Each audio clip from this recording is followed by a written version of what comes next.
Hello, beautiful moms and entrepreneurs. My name is Charisse Walker, and I'm your host of the Unbreakable Mompreneurs podcast. This is a place where we come together to learn, grow, and inspire. So sit back, relax, and let's get started.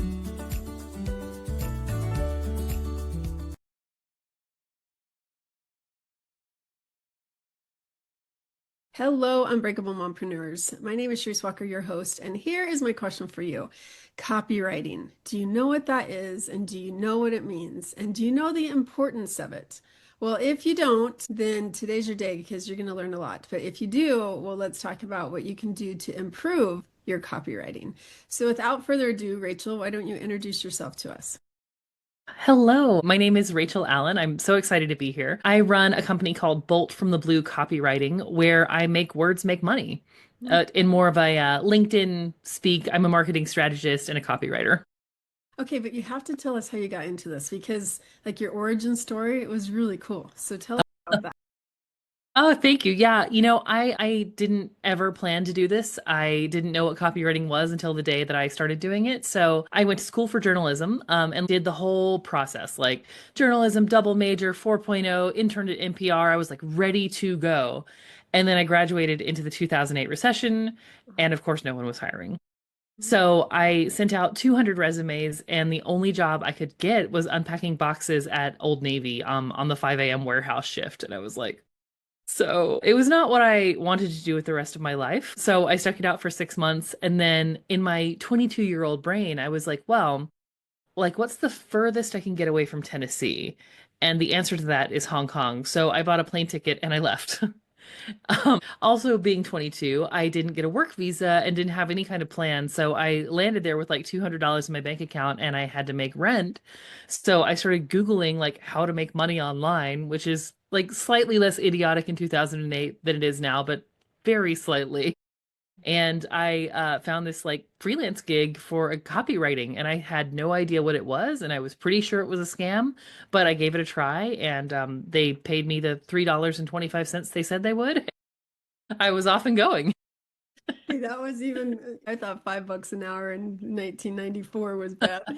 Yeah. Oh no. I mean, I was making like 20 cents an hour when I first started doing this. It was not financially worth it. So what made you decide to keep going though? I was so enamored by the thought of being able to write and have people pay me, because that never occurred to me that that could like happen outside of a like a W-2 type job. And it felt so easy and so fun, and I got to learn stuff all the time. And so it played really into a bunch of my strengths and like interests. And just the thought of having that possibility to like see how far I could take it and see how much I could earn and see if I could actually make it work was just really intriguing to me. I love that. And so now that we have Chat GPT, because I'm the most non-creative person ever. Like I look at all my kids, they're these gorgeous artists, and I'm like, here's my stick figure. All right, right. Yeah, yeah. And so when it comes to words, my ex-husband was super creative, but I'm this logical. I remember trying to write a poem for him for our anniversary once, and to get things to rhyme, he was in tears just because of how cheesy, ridiculous it was. It didn't make, it was just so bad. I wish I could find that. So with AI now here, and it's like AI has become one of my best friends, but have you noticed a decrease, or do you just implement it and use it in your life and people still come to you because they're like me, and even ChatGPT is not that creative? Yeah. So when LLMs like first had their big sort of blow up, what, like 18 months ago now, there was a 3 to 4 month period where everybody was like, copywriters, we don't need them. But I've been doing this for 17 years and I've seen this happen in different cycles. You know, if it's not LLMs, it's SEO changes or whatever. You can trace it all the way back. So I knew that it was going to circle back around, and I've seen that. So the way that I treat it is it's a really good marketing intern. And that's like it can bang out first drafts, it can be a good thought partner. I don't like incorporate it mostly just because I'm faster than it so far. But I do have a lot of clients who want me to bring it into their projects, and I have no problem with that because, like, I will happily manage a human intern. I will happily manage a robot intern. It doesn't matter to me. And I think that what I'm seeing is it's a really good filter, you know? So people who are kind of okay copywriters are having a really hard time, but people who have been doing it for a really long time and they're really great at it, I have not seen a lot of issues. And that makes sense because just yesterday I was trying to set up an oil change for my car and they go, "Hi, Charisse, this is your bot," and I hung up on her after a while because I Yeah, was so annoyed. I'm like, totally. forget it. So I know that human cannot be replaced by a robot. Yeah. It's so different. And you have the ability to think about things and listen to what the person has to say. Whereas the AI, when I use it, they keep spitting out similar type things. And I'm like, that's not what I'm looking Mhm. for. Yeah, and I mean, it doesn't get nuance, it doesn't get irony, it doesn't understand, Yeah. when I'm talking with a client, a lot of times I can sense that there's something they're not saying, and I'll just kind of like look at them and see if I can get into it, and eventually it will come out and they'll say something like, "I feel like you read my mind." And I was like, "No, I saw it in your eyes, but I had to wait and see where we were going." And a robot just can't do that. No, that's true. Okay, so I told our listeners that we would explain what copywriting is, and we didn't do that. So what is copywriting? Copywriting is writing that is done to persuade. So, another way that I describe it sometimes is it's giving people all the information they need to say yes to something. I have been studying under the tutelage of some people that they always talk about the hook, the story, the offer. And Yeah. it was Russell Brunson, right? He's this traffic secrets up there. And so it's the hook, the story, the offer. And the hook is the copywriting. If you don't get somebody to stop the scroll and to Hmm. hook them, then they're just going to keep going. Right. So that's the part that you do, right? Yeah. And I mean, I think actually all of that sort of ties into copywriting. So, hook, story, and offer, the way that you format those and make them play well together, they're all just sort of different elements of the same thing because ultimately it's just smoothing that road of like, okay, what do they need to know before they can say yes to whatever it is I want them to do, whether that's buying something or feeling a certain way or knowing something they didn't know before. That's true. And then, yeah, getting them to see that it's this irresistible offer that they can't have, can't do without. Yeah. Or equally showing them that, like, hey, this is absolutely not for you. Keep on Yeah. walking. Like, don't Yeah, waste your time. that's true. Because the worst Yeah. thing is you get clients that you don't want to work with. Oh, absolutely. Yeah. Or angry people who have bought your product and they hate it, like dealing with refunds is a hassle. Nope, I agree. What do you help? Like, obviously, you write the copyright, but with Mhm. mompreneurs, because you said that you work with several, what do you do with them? So I find that the things that are unique about mompreneurs is that they're uniquely strapped for time and they have a lot of pulls on their mental energy. A friend of mine actually recently said this quote. Her name is Mary Williams, so I can attribute her. But she said, "I see so many women trying to build their businesses in 15-minute increments." And I was like, if that does not strike a chord, and I see that especially with mompreneurs. So the first thing I do is I really listen and I take as much off of their brain as I can. So I just say, "Tell me everything. It doesn't matter like the order. You don't have to have it right. It doesn't have to sound good. Just tell me what's happening and what you want." And then I take that and I can organize those thoughts. So now they're not taking up space on your brain. I can say, like, okay, well, here's what I'm hearing in that. Here's what I recommend we do. Does that sound like it's in line with what you were wanting? Yeah, no, we recalibrate. And then I say, just tell me the story. Like, what are you doing? What do people need to know? How do you want them to feel? And so my goal is to make it always feel like a really casual conversation because the last thing I want any client to do is to have to come and work on a call with me. I want us to just chat and then I sort of pull that all together and then hand them their words back to them, sort of polished up and, made a little prettier and made a little more persuasive. And then they just go off into the world and use it and hopefully get the clients and sales they want. So, what I'm hearing you say is that I can word vomit on you and tell you Yes. all that stuff. Because as an entrepreneur, like we all have squirrel, squirrel, squirrel. It's not that we have ADD, but it's probably. So, being able to say, here's what I want, like make it happen, and I can walk away to the next thing or to go feed my kids or Yeah. take the dog out, right? And so you can then take all that information and put it into something that makes sense. Yeah, absolutely. And that way you don't have to worry about it. You can just go do whatever it is you need to do. And I really find, or I've had the feedback given to me that it's just really a beautiful experience of being seen. Because I think a lot of moms also, they are so relegated to the role of mom. And to have someone be like, no, I see you, Charisse. Like I see you and what you're doing has apparently been very transformative.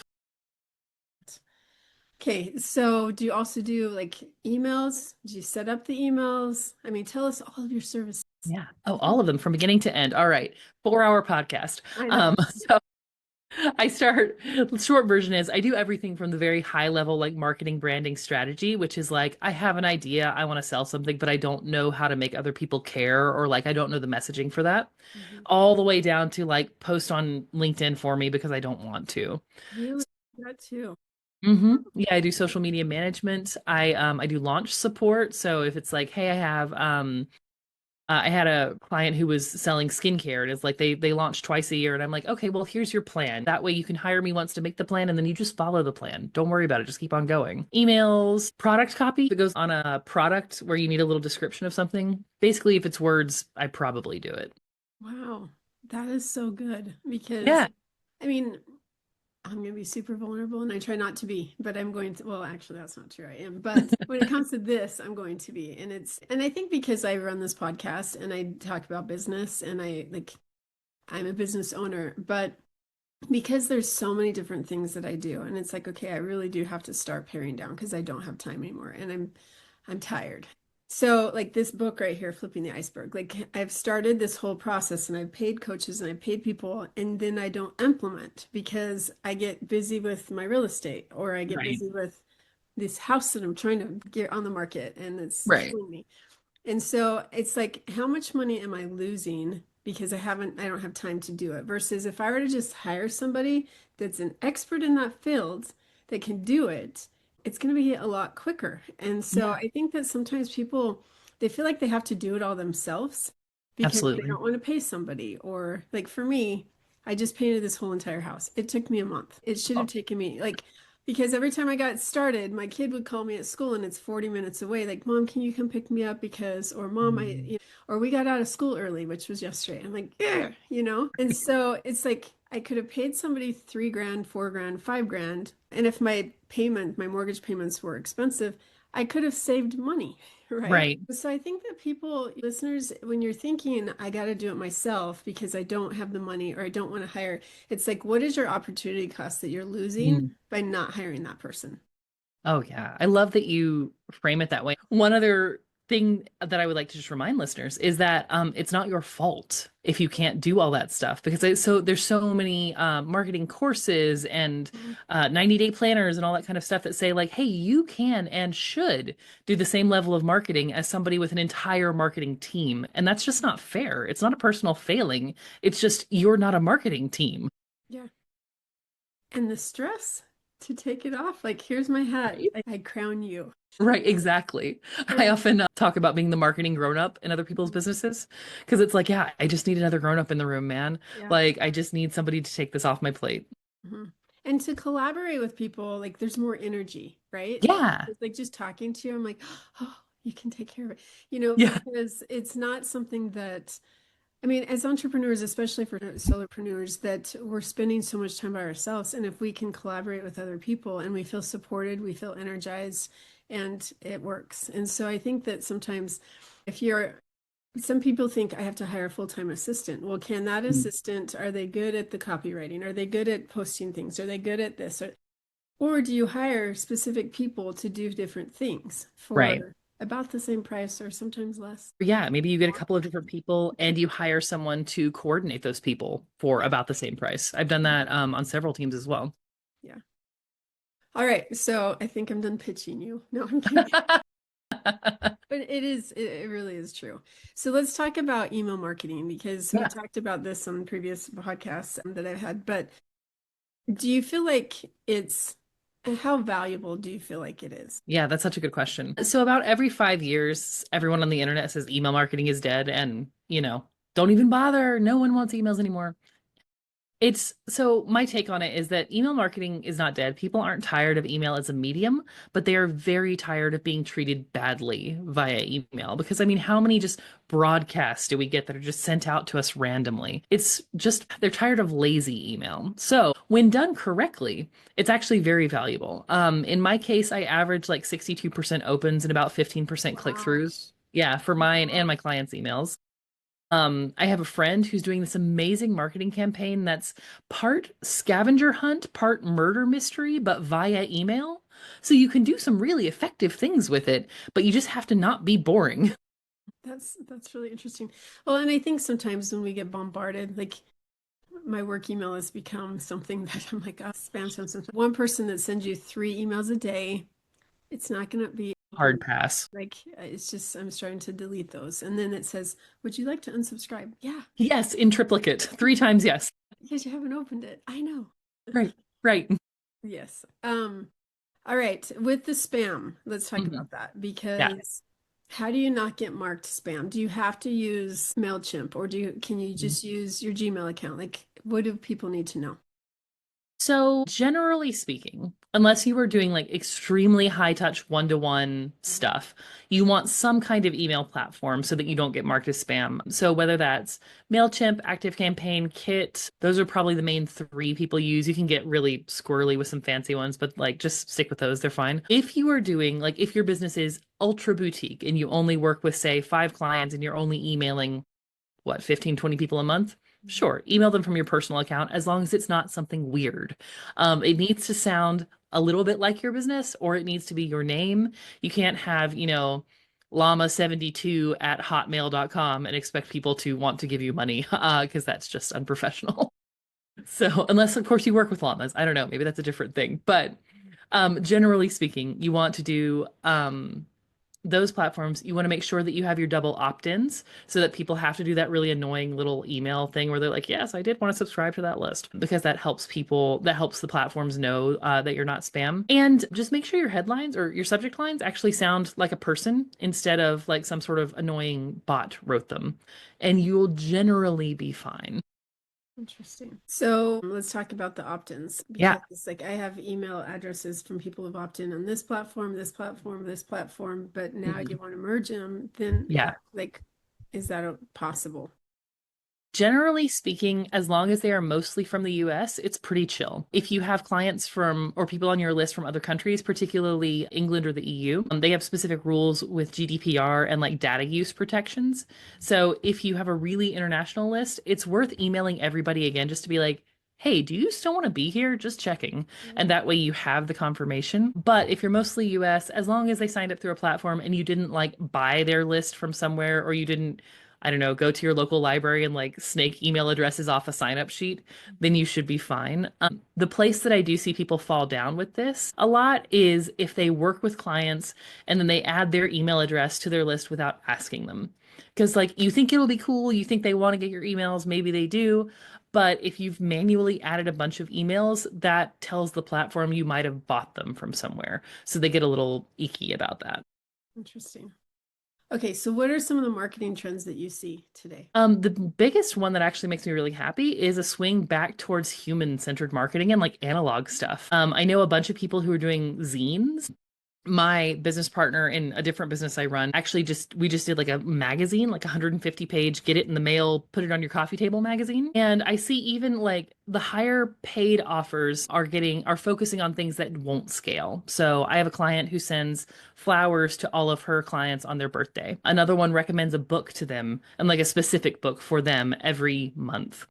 So it's the human stuff that like you couldn't possibly get a robot to do. You can't really even get a VA to do it. That makes people feel very seen and very valued. Yeah, I like that. And that's kind of, I mean, I think that's what I attribute my success with my real estate is I do like reach out to them and try to every quarter, just calling them or talking to them or sending a note. So yeah, it really is that human touch. Or if they have a baby, go take him something. Yeah, totally.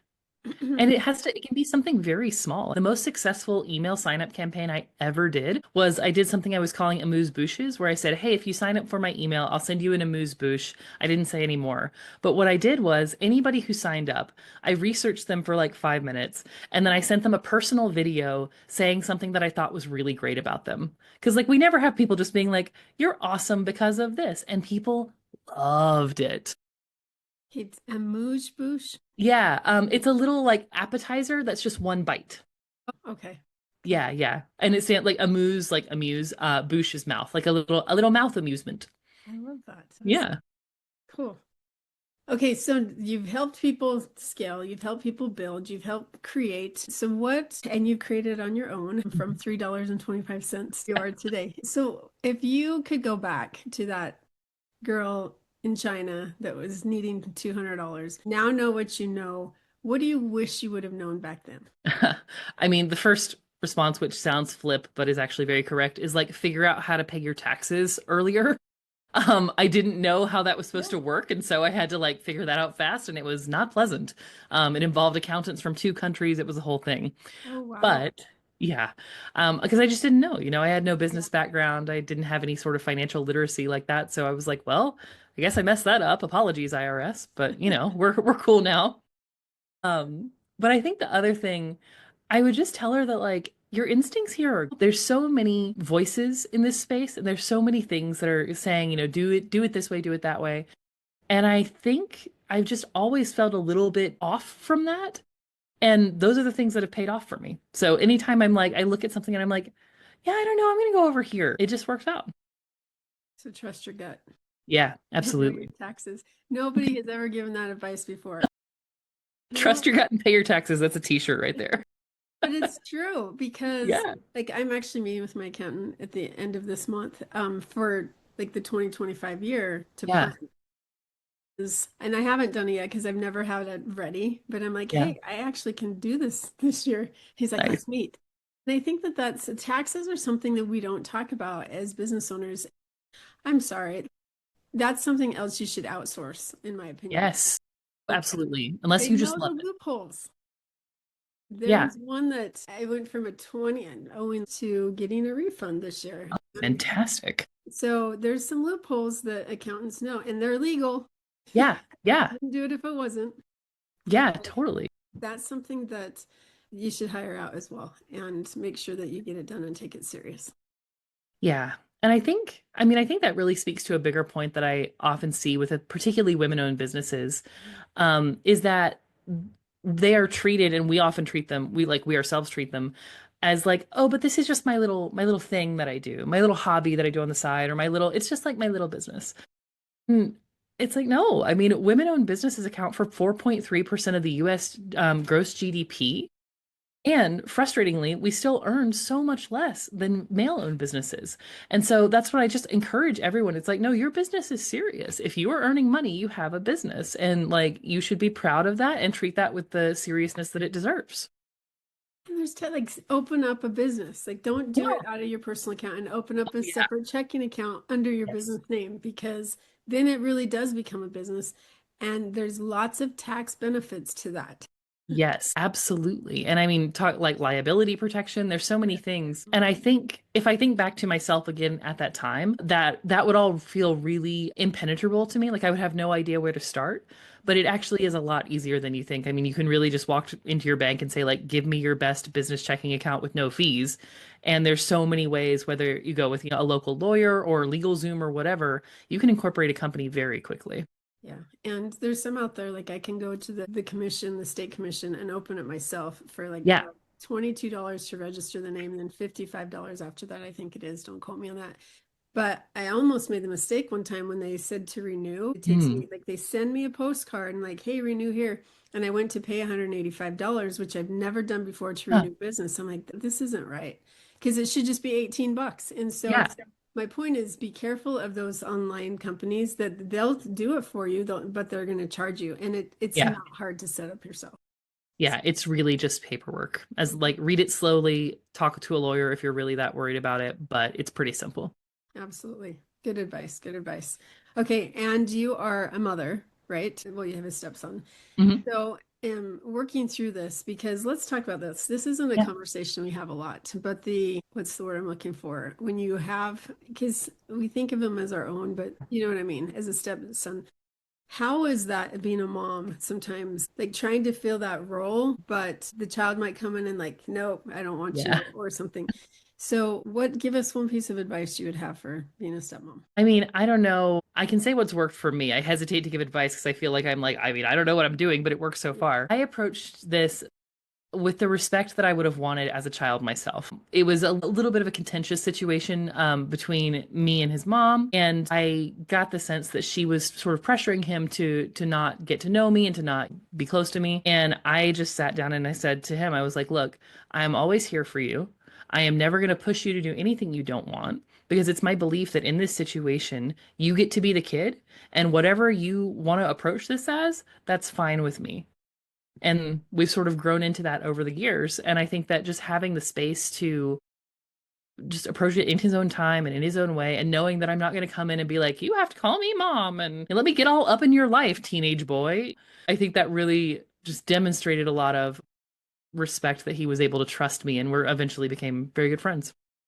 And I think it's the communication though. Like you remove Yeah. that awkward block, right? And it's I can imagine as a mom, you don't want to feel replaced, right? Yeah, of course. But to the child, you're never going to be replaced. Like Right. mom's never going to be replaced. You're their mom. But to have an extra person, like I look at my kids and they have two dads, or that it's like a bonus if it's a Yeah. good relationship. Yeah, and that was my hope because I mean we started out, I think the only thing he wanted in the beginning was he was like, "Will you pay my cell phone bill?" And I was like, "Sure, that's fine. Whatever. Here's your $20 a month." And just to show up reliably in that way and not push for more and not push for less and just be like, "I will just be steady for you." That was the best gift I think I could have given as a grown up. While the two parents are sometimes fighting, and I'm not saying Yeah. yours is, but you can be that stability where it's like, Right. as long as you don't get emotionally involved. And so, I mean, every situation is different. I get that. And it really Yeah. depends. But to remember ultimately what's in the best interest of the child. And that is to Right. have a relationship with the man who married this woman and Yeah. brought him in. It's important to have that support because otherwise the kid feels so conflicted. Exactly. And that was the last thing. I was like, my drama should affect you 0%. Like you do what you need to do and you let me know who I need to be to you for you to feel okay. Yeah. No, I can tell you, I mean, I think he was 31, my stepson, and like, I'm not old enough to have a 31-year-old. Well, he's actually 36 now, right? Oh, And so wow.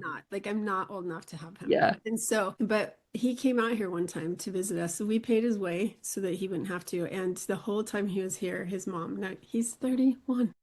His mom was sending him texts, and I'm not even going to go into detail what they were, Yeah. but it was horrible stuff. So the whole time he's here, he's not able to enjoy, or he's getting bombarded. Like he's 31, let him like. Yeah. But it's situations like that it makes such a difficult and awkward situation. So good for you that you Yeah. are there for him. Yeah. I mean, we'll see how it goes. It's a new adventure every day, but so far so good. Well, if our listeners wanted to, like they're listening and saying, "Oh my gosh, I need copywriting," or "I don't want to do it," or "I need help," how would they get a hold of you? You can find me at Bolt from the Blue Copywriting. I'm on LinkedIn too, or you can just email me at hello@boltfromthebluecopywriting.com and I will email you back. Rachel, thank you so much for being on. This has been such a pleasure. Thank you so much for having me. And Unbreakable Moms, it is about your message. You've got to hook people to get your clients. And if you're having a hard time with that, then maybe it's time that you reach out to Rachel. In the meantime, if you like this, please like, subscribe, share it, and have a great day. Beautiful moms, remember, you are unbreakable.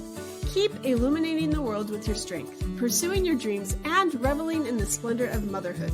This is Charisse Walker, bidding you farewell for now. Stay tuned for more empowering conversations on the next episode of the Unbreakable Mompreneurs podcast. Until then, keep shining bright. Signing off with love, Charisse Walker.